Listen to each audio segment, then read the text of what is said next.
네, 심도 있는 전략 세워보는 시간입니다. 월요일 진짜 전략 유한타증권 유동원 본부장과 함께 해보도록 하겠습니다. 어서 오세요. 안녕하십니까. 자, 지난주 미국 증시는 좀 힘이 들었습니다. 미국 국채 금리가 급등을 했고요. 나스닥 지수는 급락을 했습니다. 아무래도 미국 증시 흐름이 좀 빠른 긴축을 예견하고 있는 모습인데요. 한동안 좀 변동성 장세를 염두에 둬야 하는 걸까요? 어떻게 보세요? 네.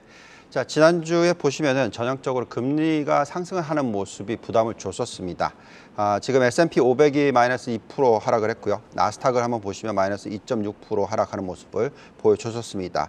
자, 이렇게 시장의 변동성이 계속 이어지는 이유는 금리가 계속 상승을 하고 있기 때문에 주식시장에는 부정적인 영향을 미칩니다. 자, 이런 가운데서 3월 17일 날 미 연준 회의가 있었을 때 보시면은 올해 안에 금리를 2%까지 인상하고 내년에 2.75%, 또 내후년에는 계속 2.75% 수준을 유지할 것이다. 이런 예측이었지만 시장은 그것보다 훨씬 더 빠른 이 상승을 예측을 하고 있습니다. 그래서 지금 연준의 예상치를 한번 보시면은 오는 5월 4일 날 빅 스텝 또는 자이언트 스텝이라고 얘기하는 0.5%포인트 인상을 하는 그 가능성이 이제 91%까지 올라와 있습니다. 더 중요한 것은 12월 달 그러니까 올해 연말이죠. 얼마까지 올릴 거냐 보시면은 2.5% 이상의 확률이 87%고요. 2.75%의 확률이 51.9%입니다. 그러니까 거의 1년을 당겨서 지금 예측이 되고 있습니다. 근데 중요한 것은 내년 상반기 말까지는 어떻게 예측이 되고 있냐면은 연말까지는 이렇게 빠르게 올리지만 내년에는 한 4차례 정도만 올린다. 이 정도로 예측이 되고 있어요. 그래서 그런 부분을 감안했었을 때 지금 올해는 굉장히 빠르게 긴축을 할 것이다. 내년에는 좀 더 천천히 될 것이다. 이렇게 지금 예측이 되고 있습니다. 자, 그렇다면 중요한 것은 이제 과거의 금리를 급격하게 올렸던 시기와 S&P 500의 추이를 한번 보시면은 이 차트가 굉장히 중요하겠습니다. 여기 보시면 이제 패스트 사이클이라고 해서 1968년, 73년, 80년, 87년 그리고 1994년 이때가 급격하게 금리를 인상했던 시기예요. 오렌지색입니다. 오렌지색을 보시면은 하락을 하죠. 그리고 회복을 하는데 250일까지 못합니다. 그래서 이런 부분을 감안했었을 때는 지금은 어떻게 보면 좀 변동성이 일어날 수 있다라는 것은 계속 생각을 하셔야 될 것 같습니다. 네, 그러면은 앞으로 좀 변동성을 염두에 둬야 된다라고 말씀해 주셨는데 그 시기가 언제까지일까요? 네. 자, 그래서 과거에 우리가 말씀드렸던 게 이 시나리오를 보면서 결국은 좀 변동성은 있지만 그래도 팔면 안 된다고 얘기했던 이유가 경기 침체가 바로 오지 않기 때문에 그렇다. 경기 침체가 굉장히 중요한 포인트입니다. 그래서 우리가 이 테이블을 보여드리면서 계속 말씀을 드려왔었는데요. 한번 보시면은 지금 금리 인상 부분에 있어서의 우려를 가지고 10에서 20% 정도의 변동성 장세가 3개월, 뭐 길게는 6개월까지 간다면 그 이후에 실적 장세 구간이 나오면서 상당히 큰 폭의 상승을 하고요. 금리를 빠르게 올리지만 2% 이상 인상을 하고 나면 천천히 올리는 모습이 나오고 결국 나중에 이제 미 연준 금리가 3%에 도달했었을 때 대세 하락장. 왜냐하면 그 이후에 이제 경기 침체가 오기 때문에 자, 이런 시나리오를 많이 말씀을 드려왔었어요. 그렇지만 이 시나리오가 지금 한 50% 정도 된다고 이제 생각하고요. 시나리오 B가 있습니다. 자, 이건 뭐냐면 아까 보여드렸듯이 변동성 구간이 좀 더 길어져요.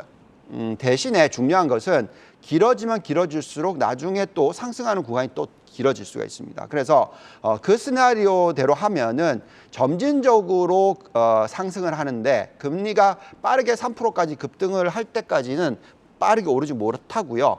오히려 이제 금리가 3% 근처까지 오고 나면 그때부터 상승을 하게 되는. 왜 그러냐면 경기 침체가 일어나지 않는다는 가정을 하게 되면 그렇습니다. 자, 그래서 그때는 아마도 2026년까지의 상승장이 나올 수가 있고요. 근데 이제 항상 중요한 것은 경기 침체가 들어왔었을 때는 굉장히 큰 폭의 하락장, 즉 30% 훨씬 넘는 높게는 뭐 50%까지의 하락장도 올 수가 있습니다. 그래서 그 부분에 대한 타이밍을 잡는 게 중요하겠고요. 어쨌든 지금 현재 시점에서는 경기 침체가 올 확률은 낮기 때문에 계속 우리는 종목 선별을 하고 주식 시장을 떠나지 않는 전략이 적절하다고 말씀을 드리고 있습니다. 네, 일단 시나리오 A든 시나리오 B든 지금 시점에서 경기 침체의 가능성은 낮다가 모두 공통점, 교집합이 드는 부분이네요. 자, 그렇다면은 과거 급격한 긴축이 있었던 시점과 좀 비교를 해보는 게 중요하다고 말씀을 하고 계십니다. 아까 5번의 예를 들어주셨는데요. 그중 좀 그 중에서도 특정 두 차례와 비교를 해서 지금 구간을 또 비교를 해주셨다고요? 네. 자, 아까 말씀드렸던 5차례 연도가 있었죠. 자, 그때 보시면은 이제 금리를 빨리 올리거나 그리고 나서 좀 천천히 올리거나 아니면 빨리 올리고 나서 오히려 내렸다가 또 다시 올리거나 이런 네. 식의 어떤 시나리오가 나옵니다. 과거 1967년, 73년, 80년에 얘는 너무 인상이 빨랐어요. 그러니까 얼마나 올렸냐면 5%, 7.5%, 10% 이렇게 올립니다. 아주 짧은 기간에 1년 내지 1년 반 동안에. 그래서 이런 모습하고는 좀 다르다고 생각하고요. 그래서 지금 이 두 차례만 비교하는데 첫 번째 비교할 부분은 여기 나와 있듯이 1984년부터 90년 사이클입니다. 여기 보시면은 한 번 이 3%까지 올리는 구간이 굉장히 빠르게 있었습니다. 그렇지만 그래도 한 1년 반 넘는 기간 동안이에요. 자, 그리고 나서 또 계속 금리를 내려줍니다, 오히려. 또다시 이제 마지막에 보시면은 금리를 3% 올리는데 굉장히 빠른 시간에 올려요. 중요한 것은 여기 보시면 이 전부 하얀 선이죠. 경기 침체가 없다는 얘기입니다. 이 회색 선이 경기 침체예요. 그래서 이런 모습이 나타났었을 때 시장이 어떻게 움직였는지 한번 볼까요? 자, 이렇게 움직였습니다. 여기 나와 있듯이 3%까지 빨리 첫 번째 올렸었을 때 인상이 끝나고 나면 급등을 해요. 그리고 나서 또 한번 폭락이 있고요. 또다시 이제 급격하게 금리를 올리는 시기에 시장은 계속 점진적으로 올라가죠. 그리고 나서 거의 한 1년 반 정도 지나고 나서 고점을 형성하고 하락장이 나옵니다. 그래서 결국 중간에 이런 중간 조정이 있지만 큰 추세적으로는 계속 상승을 한다라는 게 중요하겠고요. 또 94년부터 한번 보겠습니다. 자, 94년 사이클도 비슷한 모습인데 보시면 우선 앞쪽에서 정말 빨리 금리를 올렸어요. 보시면 93년 12월부터 95년 4월까지 1년하고 한 분기 정도 되는 기간 동안에 3%로 올립니다. 자, 그리고 나서 또 금리를 내리죠. 비슷하죠. 그리고 나서 또 다시 한 2% 정도로 올려요. 자, 이 시기에 그러면 시장은 도대체 어떻게 움직였느냐? 정말 엄청난 상승을 합니다. 보시면은 처음에 금리를 올렸었을 때 중간 조정, 금리 인상 마무리하니까 거의 폭등을 하죠. 예, 173% 오릅니다. 그리고 또 금리를 내리는 과정에서 또 계속 올라가는 거고요. 다시 또 금리 인상을 시작했을 때 보시면은 조정이 있고 나서 또 다시 이제 또 올라갑니다. 자, 물론 이 상승폭은 조금 적지만 나스닥을 보시면 훨씬 또 높아요. 보시면 비슷하게 14% 조정이 일어나고 나서 193% 오르고요.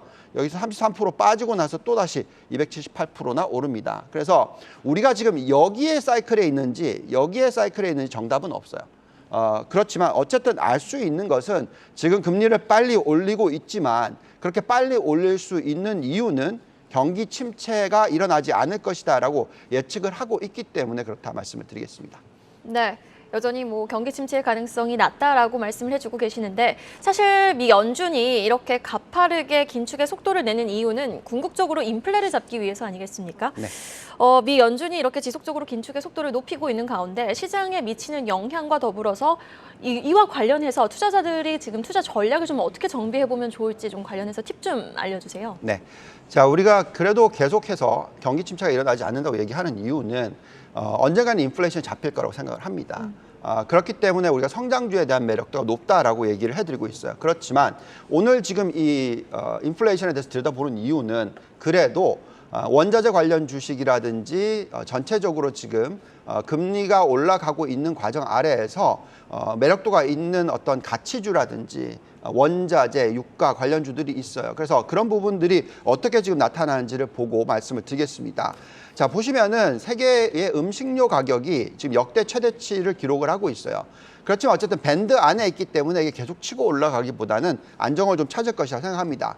그렇지만 이렇게 높게 올라갔다라는 것은 그만큼 소비가 잘 일어날 수 있다라는 부분이 되겠고요. 그렇기 때문에 이 농산물, 음식료 관련된 종목을 골라내는 것도 상당히 중요하다라고 말씀을 드리겠습니다. 자, 더 중요한 것은 아무래도 이 원자재 가격 자체가 지금 CRB 인덱스라고 해서 19개 원자재 가격들이 상당히 높게 올라오긴 했습니다. 이 밴드를 완전히 뚫고 올라와 있죠. 과거에도 470, 370 이렇게 올라갔었을 때와 보다는 좀 낮지만 그래도 이렇게 좀 높은 수준에서 유지가 될 확률이 높다라고 얘기가 나오고 있습니다. 자, 그렇다는 것은 그만큼 관련된 기업들에 대한 투자가 중요합니다. 뭐 특히 유가라든지 천연가스 관련된 기업 중에서 국가별로의 경쟁력이 다르기 때문에 종목을 골라내는 게 상당히 중요합니다. 뭐 예를 들어서 지금 독일 같은 경우에 천연가스 수입국이죠. 그래서 이번에 굉장히 타격이 큽니다. 근데 반면에 미국 같은 경우에는 완전히 천연가스 수출국으로 변했어요.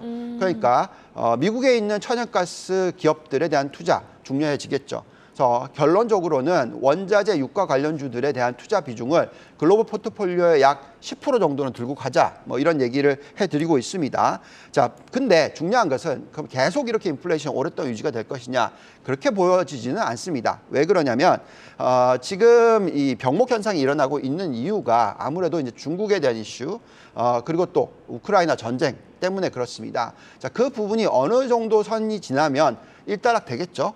그렇다면은 또 원자재 가격이 하락할 수 있는 가능성이 있습니다. 자, 그런 모습을 보여주는 것이 이 발틱 운임지수 BDI를 보시면은 많이 상승을 했다가 지금 떨어져서 좀 안정적인 모습을 보여주고 있어요. 그래서 네. 어느 정도 이 해소가 되고 있다라는 부분을 생각하셔야 되겠고요. 자, 더 중요한 것은 이 차트를 보고 있으면 원자재 가격이 어떻게 될까 궁금해 하신다면 더 올라가기보다는 안정을 찾을 거라고 생각이 듭니다. 왜냐하면 이 오렌지색 선이 뭐냐면은 이제 중국의 수입 증가율이에요. 물론 수입 증가율이 오르내림의 폭이 훨씬 크죠. 그래서 또 올라갈 겁니다. 근데 중요한 것은 이 괴리가 너무 많이 벌어진 거죠. 그렇다는 것은 이 수입 증가율은 올라가고 원자 가격은 떨어질 것이다. 이 가정이 맞지 않나라는 생각이 듭니다. 따라서 원자재에 대해서 모든 부분을 다 투자를 할 수는 없어요. 그러니까 많은 분들이 뭐 성장주 다 던지고 원자재 관련주, 유가 관련주만 사자 이런 얘기를 하시는데 이거는 너무 과한 거고요. 그렇지만 그렇다 하더라도 원자재 관련주들을 좀 찾아보시면서 종목을 골라내실 필요는 있다라고 말씀을 드립니다. 자, 그 과정에서 종목을 골라보면 금이 지금 보시면은 차트상으로서는 계속 위로 열려 있다라고 보여집니다. 네. 자, 금 가격이 지금 현재 1973달러인데 1년 뒤 전망치가 2032.55고요. 이 정도의 상승폭이면 물론 엄청난 수익을 내기는 어렵습니다만 그래도 금을 들고 가면 안전자산에 대한 투자도 하는 것이고 또 인플레이션에 대한 해징도 하는 부분이라서 저희는 이제 금이라든지 가상화폐라든지 흔히 말하는 대체 자산에 대해서 글로벌 전체 포트폴리오의 약 10% 정도를 투자하는 것도 적절하지 않나라는 얘기를 해드리고 있습니다. 네, 뭐 유가 천연가스 관련주라든지 금 관련주를 좀 전체 포트 비중에 각각 10%씩 한번 비중을 짜보자라고 말씀을 해주셨습니다. 결국 뭐 인플레 관련주도 인플레 가격이 피크아웃을 찍었음에도 불구하고 종목별 선별을 좀 잘 해봐야 될 것 같은데요. 네. 종목별 선별하면 기승전 실적 아니겠습니까? 그렇죠. 또 우리가 실적을 잘 들여다봐야 될 것 같은데 이번 주 미국 관련해가지고는 제조업 기업들의 실적 발표가 예정되어 있습니다. 네. 테슬라, ASML 같은 기업들의 실적을 예고했는데 네. 전반적인 실적 프리뷰 예상은 어떻게 하고 계십니까? 네, 자 실적이 굉장히 중요합니다. 많은 분들이 지금 매크로에 막 휩싸여 있어가지고 실적을 안 보고 계신데 실적은 계속 좋게 나오고 있어요. 우선 S&P 500의 11개월 포워드 PER을 한번 보시면은 이 연두색 선이 5년 평균치입니다. 그래서 거기 수준에 지금 내려왔어요. 그렇기 때문에 이제 미국 증시가 비싸 보이지는 않는다라고 말씀을 드리겠고요.